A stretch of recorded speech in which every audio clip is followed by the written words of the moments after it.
हे हे आमचे 1 एकराचे शेत आहे. सध्या पाऊस चालू आहे आणि या ठिकाणी आम्ही सूर्यफुलाची लागवड केली आहे. सूर्यफूल चांगलं उगवून आलेलं आहे, परंतु या ठिकाणी मोरानी आणि लांडोर यांनी हे सूर्यफूल खाऊन टाकलेलं आहे.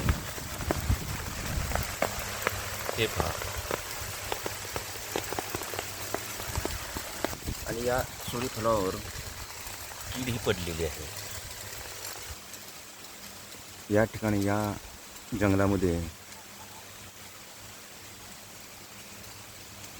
वन्य प्राणी जसे बिबट्या, वाघ, मोर, लांडोर, ससे, हरण, सायाळ अशी प्राणी असल्यामुळं या शेतामध्ये कोणी पेरणी करत नाही. तरीसुद्धा आम्ही हा एक छोटासा प्रयत्न केलेला आहे. आणि या प्रयत्नामध्ये हे एम एस सी बीच्या या टॉवरमुळं जवळजवळ 10 ते 12 गुंठ जमीन आमची गेलेली आहे.